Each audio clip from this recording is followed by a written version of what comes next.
하나님 말씀 우리 함께 보시겠습니다. 구약 성경 이사야 9장 6절에서 7절의 말씀입니다. 다 찾으신 줄 알고 우리 한 목소리로 같이 읽겠습니다. 시작. 이는 한 아기가 우리에게 낳고 한 아들을 우리에게 주신 바 되었는데 그의 어깨에는 정사를 메었고 그의 이름은 기묘자라 모사라 전능하신 하나님이라 영존하시는 아버지라 평강의 왕이라 할 것임이라. 그 정사와 평강의 더함이 무궁하며 또 다윗의 왕좌와 그의 나라에 군림하여 그 나라를 굳게 세우고 지금 이후로 영원히 정의와 공의로 그것을 보존하실 것이라. 만군의 여호와의 열심히 이를 이루시리라. 아멘. 지금으로부터 15년 전인 2010년 전 세계가 숨죽이며 지켜봤던 칠레 광산 매몰 사건을 기억하실지 모르겠습니다.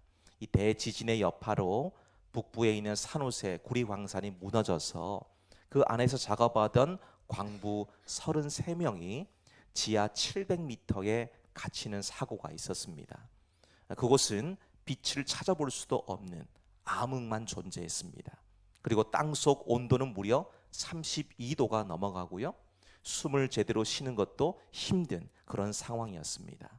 갖고 있는 식량도 이틀치밖에 없었고요, 마실 물도 그저 오염된 물밖에 없었습니다. 그러니까 이들이 그 안에서 뭘 할 수 있었겠습니까? 그저 죽음을 받아들이고 기다릴 수밖에 없었던 것이죠. 자, 그런데 결론부터 말씀드리면 700m 갱도 안에 갇힌 지 69일 만에 33명 모두가 다 무사히 구출됐습니다. 사실 모든 사람들은 구조는 불가능하다, 다 전부 다 그렇게 얘기했어요. 땅 위에 있는 어느 구조물에 갇힌 것이 아니고 땅 속으로, 그것도 땅에서 지하 700m나 되는 곳에 이 지진의 여파와 무리한 개발로 인해서 갱도가 모두 무너진 상태입니다. 근데 어떻게 이들이 한 사람도 죽지 않고 살아날 수 있었을까요? 구조대가 위에서 단단한 안반을 뚫고 피닉스라는 구조 캡슐을 타고 내려와서 한 사람씩 땅 위로 데려가 주었기 때문입니다. 오늘 본문의 말씀 이사야 9장의 상황이 칠레 광산 붕괴 사고 때와 매우 유사한 것을 발견할 수가 있습니다. 자, 우리 함께 읽은 본문의 말씀은 성경에서 가장 신비롭고 가슴 벅찬 희망의 노래가 기록되어져 있는 부분입니다. 그런데 이사야가 이 예언을 할 당시 이스라엘은 그야말로 칠흑 같은 어둠으로 가득 차 있었습니다. 마치 칠레 광부들이 매몰되었던 지하 700m의 갱도처럼 그 어떤 빛도 기대할 수 없던 상황이 바로 지금 현재 이스라엘이 겪고 있는 상황이었다는 것이지요.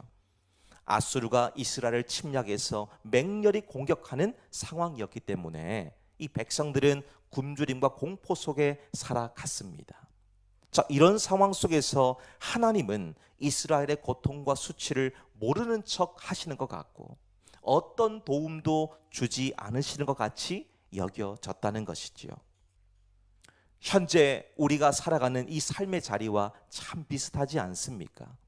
육체의 질고와 고통들, 관계의 문제들, 자녀의 문제, 미래가 불투명해서 불안해서 잠 못 이루는 것들, 그래서 이런 것들로 인해서 우리는 하나님께 절규하며 항변할 때가 있습니다. 하나님, 도대체 내 삶은 왜 이렇게 힘겹습니까? 제 삶에도 빛이 있긴 합니까? 왜 저는 하나님의 도우심을 받지 못하는 것입니까? 그렇게 외칠 때가 있다는 것이지요. 자, 이때 이사야 선지자가 외치고 있는 소리를 들어보십시오. 2절의 말씀 보니까요, 흑암에 행하던 백성이 큰 빛을 보고 사망의 그늘진 땅에 거주하던 자에게 빛이 비치도다 말씀하죠. 우리 읽진 않았습니다만 제가 대신 읽어드렸습니다. 자, 여기서 주목할 수 있는 것은 빛이라고 하는 것은 우리가 만들 수 있는 것이 아니지요. 어둠 속에 있는 사람은 아무것도 할 수가 없습니다. 자, 그런데 오늘 하나님께서는 이 어둠을 끝내시기 위해서 어떤 시스템이나 돈이나 새로운 정책을 말씀하지 않고요, 한 아기를 우리에게 보내셨다라고 말씀하시죠. 자, 여기서 중요한 말은 우리에게라는 말입니다. 우리에게. 영어 성경을 보시면 to us라고 되어 있어요. to us. 하나님께서 자기의 아들 독생자 예수님을 이 땅에 보내신 것은 실패하고 좌절하고 상처를 입고 낙담해 있는 나를 깊은 수렁에서 건지시기 위함이다 라는 말씀이에요. 우리에게 한 아들을 보내셨다. 자, 오늘 우리는 나를 위해서 오신 예수님이 어떤 분이신가를 살피면서 오늘 말씀에서 주시는 은혜를 함께 나눌 수 있게 되기를 원하는데요. 자, 우리 6절 말씀 다시 한번 읽어보실까요? 6절을 읽습니다. 시작. 이는 한 아기가 우리에게 낳고 한 아들을 우리에게 주신 바 되었는데 그의 어깨에는 정사를 메었고 그의 이름은 기묘자라 모사라 전능하신 하나님이라 영존하시는 아버지라 평강의 왕이라 할 것임이라. 아멘. 자, 우리 6절 말씀을 읽으셨는데요. 첫 번째로 우리 예수님이, 나를 위해 오신 예수님이 어떤 분이신가를 보십시오. 예수님은 모든 문제의 해답이 되신다는 것을 보시게 됩니다. 자, 방금 읽은 본문의 말씀은 두 부분으로 나뉘어져 있는데요. 먼저는 그가 어떤 권세를 가졌고 어떻게 오셨는가라는 것을 보여줍니다. 자, 그 다음은 그분의 이름과 신분에 대해서 얘기해주고 있어요. 그분이 어떻게 오셨고 어떤 권세를 가지셨습니까? 사람의 몸을 입고 우리를 통치하시는 권위를 하나님으로부터 위임받아서 오셨다라고 얘기하시죠. 이 사람의 몸을 입고 오셨다는 것, 오늘 본문의 말씀에서는 한 아기, 한 아들 이렇게 표현하죠. 그리고 그분의 신분과 이름도 보십시오. 네 가지로 나타내며 소개를 하고 있습니다. 특별히 고대 사회에서 이름이라고 하는 것은 그 사람의 존재 자체이고 능력이었습니다. 그래서 하나님께서도 한 사람의 인생을 바꾸실 때에 이름을 바꾸어 주셨던 것을 성경에서 여러 찾아볼 수가 있습니다. 대표적으로 야곱이라는 사람을 좀 보십시오. 야곱. 이 야곱의 이름은 원래의 뜻은 발 뒤꿈치를 잡는 자, 남을 속이는 자, 빼앗는 자, 이런 이름의 뜻을 가지고 있는 이름이었다는 것이죠. 그런데 그가 창세기 32장에서 보시게 되면 야복 나루터에서 하나님과 겨루어 이기게 되죠. 그래서 이름이 바뀝니다. 야곱이 아니고 이제는 이스라엘로 이름이 바뀌죠. 이스라엘이란 이름은 승리자, 이런 이름이에요. 승리자. 그리고 또 하나 이름은 권위와 영향력을 의미했습니다. 느헤미야가 예루살렘 성벽이 무너지고 성전이 다 불타버렸다는 소식을 듣고 왕에게 자기의 조국이 처한 현실을 이제 이야기를 합니다. 그리고는 왕에게 그곳으로 가서 성을 건축할 수 있도록 재료들을 좀 지원해 주십시오. 각 성을 지나게 될 때에 출입이 좀 자유로울 수 있도록 왕의 조서를 좀 내려주십시오. 간청합니다. 이때 느헤미야 요청이 받아들여지지요. 느헤미야가 이 왕의 이름으로 그 어떤 방해가 없이 무사히 예루살렘으로 와서 성벽 재건하는 일을 시작했다는 것이지요. 그리고는 무려 52일 만에 그 4km가 넘는 엄청난 그 크기를 다 완공했다는 것입니다. 자, 이런 의미에서 오늘 본문의 말씀을 보셔도요, 하나님의 이름이 지금 4가지의 별칭으로 소개되어지고 있습니다.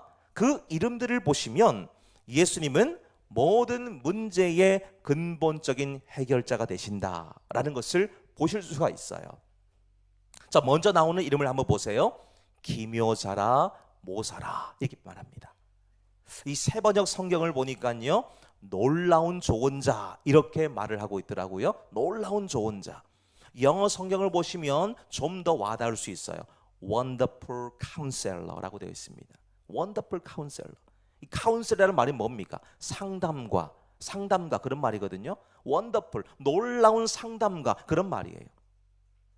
기묘자라는 말은 인간의 이성을 초월하는 기적을 행하시는 분이라는 말입니다.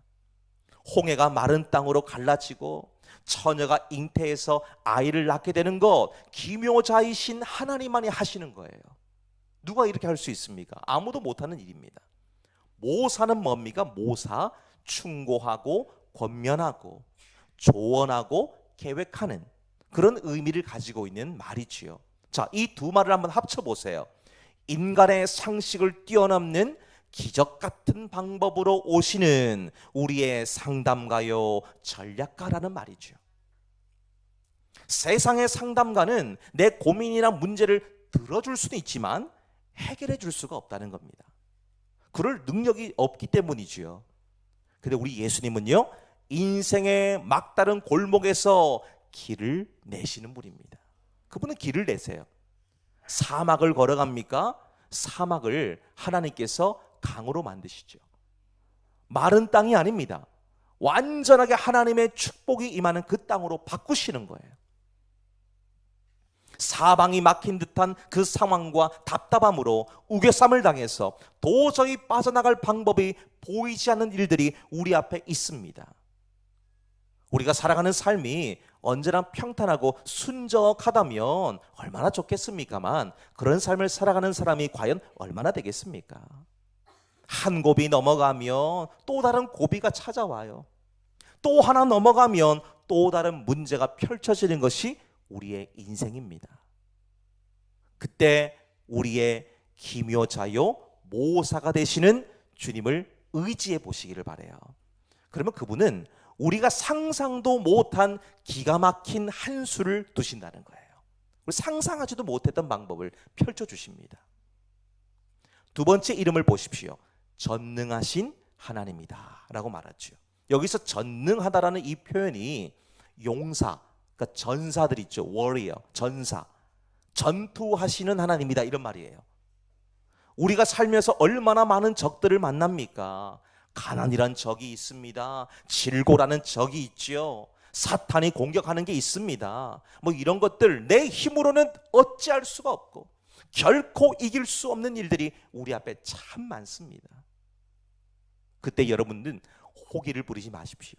내가 한번 부딪혀 보겠노라, 내가 한번 이겨보겠노라, 그렇게 겨루다가 탈진하고 지쳐 쓰러진 사람들이 얼마나 많은지 몰라요. 그나마 회복력이 좀 높은 사람들은 다시 시작하는 용기와 결단을 갖습니다마는, 상대적으로 좀 낮으신 분들은 이런 일이 생기게 되면 쉽게 주저앉아 버리죠. 포기해 버립니다. 자, 지금 전능하신 하나님께서는 사람의 몸을 입고 찾아오셨는데요, 세상에서 가장 연약하고 무기력한 한 아기로 찾아오시죠. 근데 이분은 사실 어떤 분인가요? 싸움에 능하신 최고의 장수예요. 그리고 오늘 본문에서 전능하신 하나님 이렇게 표현하죠. 그분은 싸움에 능하신 분이다, 그런 말입니다. 이분이 우리의 가정과 삶을 침범해서 무너지게 만드는 어둠의 세력들을 향해서 칼을 빼어 휘두르시는 거예요. 그럴 때 흑암의 권세는 가을바람에 낙엽이 우수수 떨어지는 것처럼 하나 없이 그 칼에 다 쓰러지는 거예요. 하나 없이. 세 번째 그의 이름을 보십시오. 영존하시는 아버지, 이렇게 표현하죠. 영존하시는 아버지, 영원한 나의 아버지가 되신다, 그런 표현입니다. 일반적으로 아버지라는 이름의 값은 너무도 크고 무겁습니다.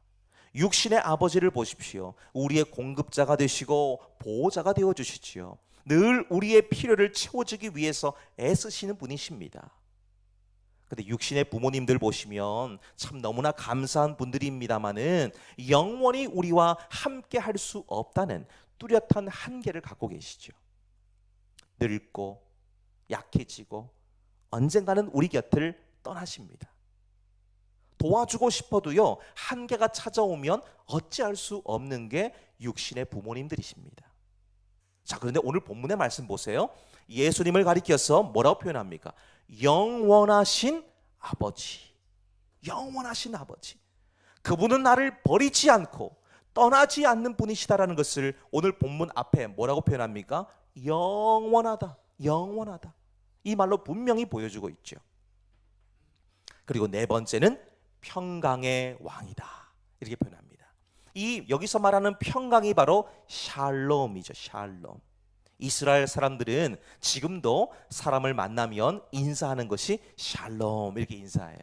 하나님의 평강이 임하기를 원합니다. 이렇게 인사하는 겁니다. 얼마나 좋은 그런 인사법입니까?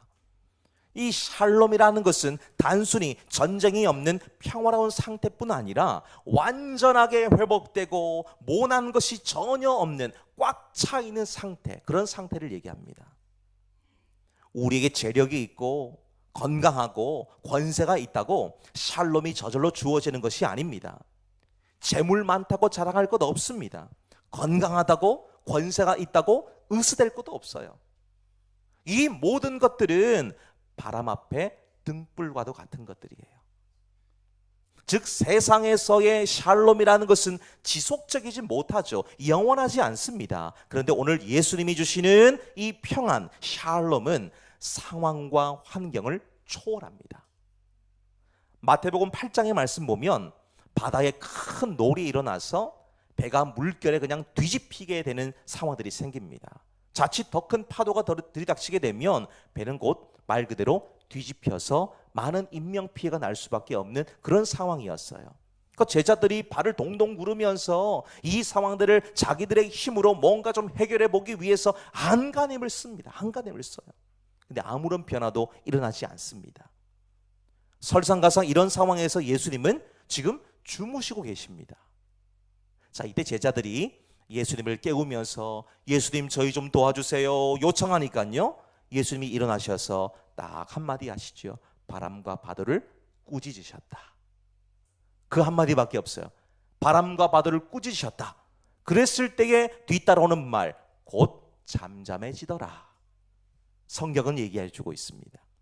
무슨 말입니까? 바로 풍랑이 일어도 배 안에 예수님이 계시면 잠을 잘 수 있는 것, 이게 주님이 주시는 참된 샬롬이라는 거예요. 이 하늘의 샬롬이 있어야 우리는 천국의 삶을 살아갈 수 있습니다. 근데 주님과 동행하고 있으면서도 복되고 행복한 예배를 드리고 있음에도 불구하고 여전히 내 마음이 지옥 같다면 아직 평강의 왕이신 주님이 내 마음의 가장 귀한 자리에 안 계신다는 증거예요. 그럴 때 우리 어떻게 해야 되겠습니까? 내 삶의 통치권을 그분께 내어드려 보십시오. 세상이 알 수도 없고 줄 수도 없는 평안을 얻습니다. 내 힘으로 발버둥 쳤던 것을 한번 떠올려 보세요. 얼마나 괴로웠습니까? 얼마나 힘겨웠습니까? 방법을 알기나 합니까? 이 문제 하나 풀고 나면 또 다른 문제가 생기는데 도대체 이게 언제 끝날지 우리는 알 수도 없는 거예요. 근데 우리가 아직까지 내 삶에 내가 주인 되어져 있다고요? 너무나 위험한 겁니다. 주님께 삶의 통치권을 드려보십시오. 그분께서 오늘 평강의 왕으로 오셨다고 말씀하지 않습니까?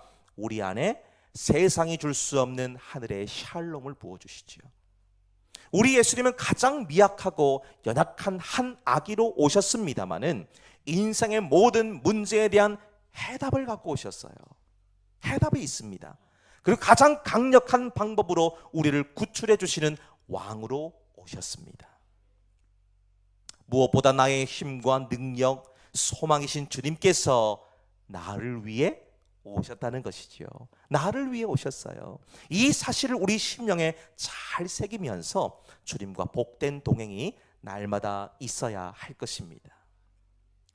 두 번째 보실까요? 7절 말씀 함께 읽겠습니다. 시작. 그 정사와 평강의 더함이 무궁하며 또 다윗의 왕좌와 그의 나라에 군림하여 그 나라를 굳게 세우고 지금 이후로 영원히 정의와 공의로 그것을 보존하실 것이라.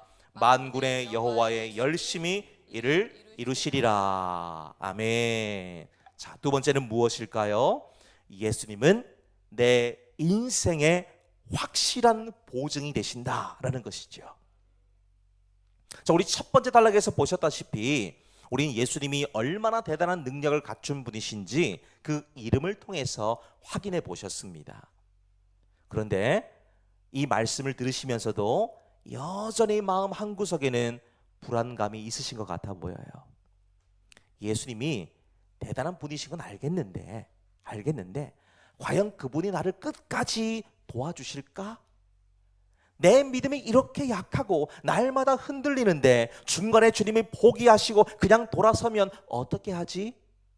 내가 지금 누리고 있는 이 축복이 갑자기 끊어지면 어떻게 하지? 그런 마음들이 있으신 것 같습니다.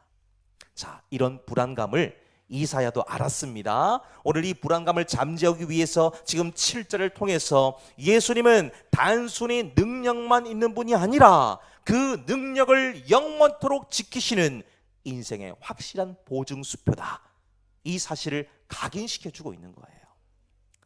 세 가지 보증이 나옵니다. 여기도 보면 먼저는 그분의 은혜에는 유통기한이 없어요.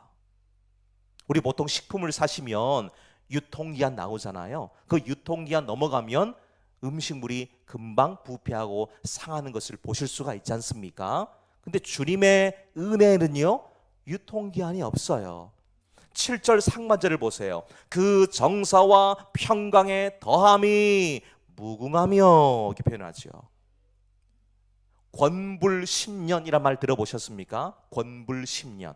권세와 권력은 10년을 못 간다, 그런 말이잖아요. 세상의 것은 영원하지도 영원할 수도 없다는 것을 의미하는 표현입니다. 근데 어디 권세만 그렇습니까? 세상의 것들은 전부 다 끝이 있어요. 건강도, 젊음도, 재물도, 사랑도 언젠간 바닥을 드러냅니다. 근데 주님의 통치와 평강을 보십시오. 오늘 본문에서 보시게 되면 정말 너무나 멋진 단어가 나오잖아요. 무궁하다, 무궁하다. 끝이 없다는 거잖아요. 무궁하다. 근데 앞에 하나의 단어가 더 붙어 있어요. 그 더함이 무궁하다, 이렇게 표현합니다. 이 더한다는 것이 뭡니까? 많다, 풍부하다, 증가하다, 이런 말이잖아요. 세상의 것은 지속적으로 궁핍해집니다. 늘 메마르지요. 근데 예수님이 우리에게 흘려보내주시는 은혜는요, 언제나 더하여지는 거예요. 언제나 더하여집니다. 어제보다 오늘이, 오늘보다 내일이 더 풍성해지는 거예요. 이 사실을 인식하면서 더하여 주시는 주님의 은혜를 붙잡고 살아가는 사람은 비록 육체, 이 겉사람은 낡고 좀 약해져 가지만 우리 속사람은 날로 새로워지게 되고 강건케 되는 이유가 바로 여기에 있는 거예요. 두 번째는요, 삶에서 가장 올바른 길로 인도하신다는 보증이 있지요.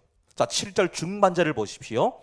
정의와 공의로 그것을 보존하실 것이다, 이렇게 표현합니다.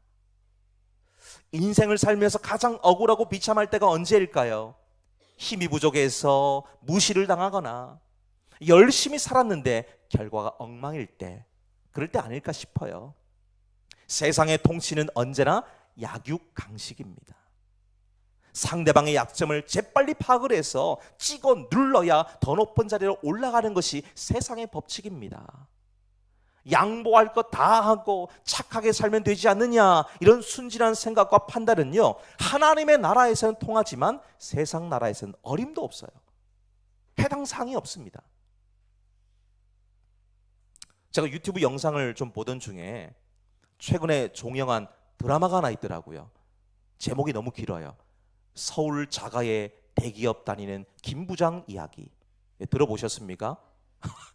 이 드라마 제목입니다. 서울 자가의 대기업 다니는 김 부장 이야기. 이 드라마 짧은 영상이 올라온 것을 제가 봤어요. 근데 그걸 보니까 이분이 대기업 임원이 되기 위해서 이제 애를 쓰는데요, 대기업 임원이 되기 위해서 이 치열한 암투가 벌어지는 거예요. 소위 말해서 자기의 라인을 만들어서 상대 진영을 음해하고 짓밟고 올라서는 그 인간의 야망과 탐욕을 잘 보여주고 있더라고요. 제가 드라마를 다 보지 않았기 때문에 그 안에 있는 내용들 제가 그냥 일부분만 보다 보니까 지금 얘기를 말씀드린 것인데요. 그럼에도 불구하고 우리가 사는 세상의 일부분을 압축해서 보여주고 있는 것은 틀림없어 보였습니다. 자, 그런데 세상의 법칙은 그렇습니다. 세상의 방식은 항상 그랬어요. 근데 우리 예수님의 통치 원리를 보시면 세상의 원리와 법칙과는 완전히 다릅니다. 오늘 본문에 보시면 정의와 공의라고 얘기하죠. 정의와 공의.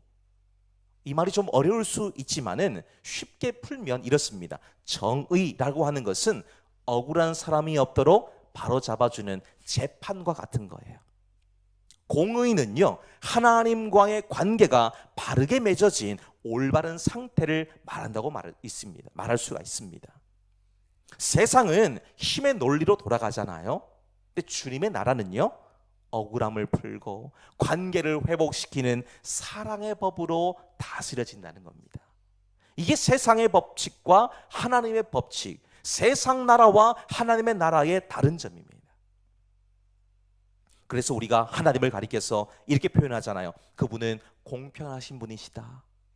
송명희 시인이 고백했던 나라는 찬송 있지 않습니까? 거기도 보십시오. 공평하신 하나님이 나 가진 것 없지만 공평하신 하나님이 나 남이 없는 것 있게 하셨네. 그 고백하지 않습니까? 그런 것처럼 하나님은 공평하신 분이시다 라고 고백합니다. 믿고 따를 수 있는 분이다 라고 표현할 수 있는 거예요.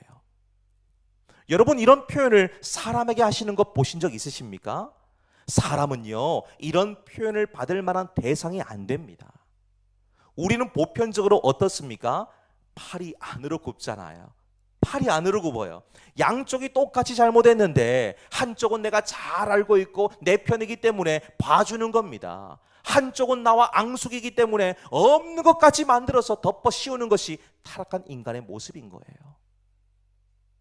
근데 우리 주님은요, 억울한 것이 일어나지 않게 하시고 상처받은 마음을 치료해 주시고 망가진 채로 두지 않고 고치시고 싸매어 주신다는 겁니다.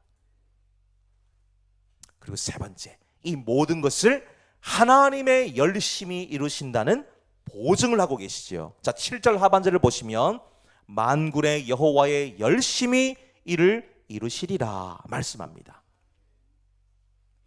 여러분, 우리의 구원과 회복이 누구 손에 달려 있습니까? 나에게 있습니까? 내가 뭔가를 할 수 있나요? 계속 말씀드리지만은 우리는 이 일에 아무런 자격과 능력이 없습니다. 방금 다짐하고 결단했던 것들 오늘 하루를 넘기지 못해서 흐지부지 끝나지는 경우들이 얼마나 많습니까? 분명히 오늘도 이런 다짐하셨을 거예요. 그래, 오늘 하루는 내가 세상에서 제일 행복해야 돼. 행복하게 살아갈 거야. 화도 안 내고 다투지도 않고 예수님만 생각하며 살아야지 다짐하고 결단했습니다.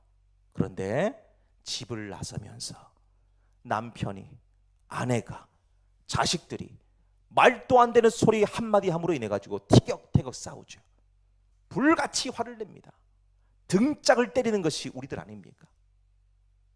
아침에 회개하고 저녁에 죄 짓는 게 우리들 아닙니까? 근데 이런 우리가 뭘로 어떻게 스스로를 구원할 수 있고 상처 입은 심령을 회복할 수 있다는 것입니까? 만약에 구원이 내 열심에 달려 있다면 벌써 우리는 구원의 길에서 낙오했거나 탈락했을 거예요. 자, 그런데 오늘 말씀을 보십시오. 오늘 말씀 보시면 지금 주어가 나가 아닙니다. 누굽니까? 여호와라고 선포하죠. 여호와. 그분의 열심히 나를 이루신다. 그분의 열심히 이를 이루신다 말씀하시지요. 여러분, 이것이 은혜고 사랑입니다. 내가 할 것 아무것도 없지만 하나님이 하신다는 거예요. 이 열심이라는 말의 원래 의미를 찾아보니까요, 질투한다 그런 말이더라고요. 질투한다. 질투가 뭡니까? 사랑하는 대상이 망가지는 것을 도저히 눈뜨고 보지 못하는 뜨거운 사랑의 에너지 아닙니까? 말씀에 들어가기 앞서서 소개했던 이 칠레 광산의 이 광부들, 지하 700m에 갇혀 있을 때에 그들을 구하고 싶지만은 아무것도 할 수 없다는 이 무력감, 그 애타는 마음들, 그리고는 기어이 안반을 뚫어서 구조 캡슐을 보낸 구조대의 집념, 이게 바로 열심이지요. 하나님께서는 우리를 죄와 사망의 어둠 속에 내버려 두시는 것을 견디지를 못하시는 거예요. 그 질투하시는 사랑이 독생자 예수를 이 땅에 보내신 겁니다. 나 대신 십자가를 치게 만드신 거예요. 그러니까 우리는 안심할 수 있습니다. 뭘 안심할 수 있을까요? 나는 나를 포기해도 하나님은 나를 절대 절대로 포기하지 않으신다는 거예요. 여러분은 여러분의 삶을 포기할지 모르지만 하나님은 절대로 포기하지 않습니다. 나는 하나님의 손을 놓아버릴 수 있지만 하나님이 내 손을 놓지 않으시고 꼭 붙잡아 주시는 거예요. 그러니까 나는 갈 바를 알지 못해서 방황하고 절망 속에 살아가도 하나님이 내 손을 잡고 계시기 때문에 구원과 회복은 하나님으로부터 인해서 보증을 받는 거예요. 보증을. 그러니까 다시 말씀드립니다. 흔들리지 마십시오. 놓치지도 마십시오. 두려워하지도 마십시오. 주님이 나를 붙잡아주고 계십니다.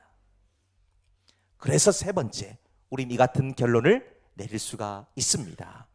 내 인생의 운전대는 주님이 맡으셔야 되고 주님께 맡겨드려야 된다는 것이지요. 서두에 말씀드렸던 이 칠레 광산 붕괴 사고 이 얘기로 다시 돌아가 볼게요. 지하 700m에 갇힌 이 광부들을 구하기 위해서 지상에서 피닉스라는 캡슐을 내려보냈다고 그랬습니다. 근데 이 캡슐은요, 폭이 한 54cm 정도밖에 안 되는 아주 좁은 공간입니다. 여기 사람이 한 명 겨우 들어가는 거예요. 이때 구조받는 광부가 살기 위해서 해야 될 것은 딱 한 가지입니다. 자기 몸을 구조 캡슐에 맡긴 채 그냥 가만히 있으면 되는 거예요. 가만히. 내 힘을 빼는 겁니다. 근데 만약에 광부가 그 좁은 구조 캡슐 안에서 이거 믿을만 한 거야 이거? 뭔가 좀 부실한데? 올라가다 문 열리는 거 아니야? 속도가 왜 이래? 그러면서 막 몸을 비틀거나 이것저것 만지면 어떻게 되겠습니까? 아마 좁은 갱도의 벽에 부딪혀서 캡슐이 깨지거나 올라가다가 중간에 멈췄을지도 모릅니다. 우리의 신앙과 믿음도 마찬가지예요.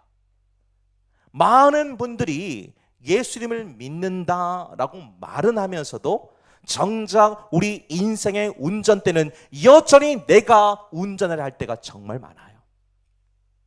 예수님 구원해 주신 것은 참 감사한데요, 자녀의 문제, 재정의 문제, 삶의 문제는 제가 좀 알아서 할게요. 아니 좀 아시다시피 제 상황이 좀 복잡하잖아요.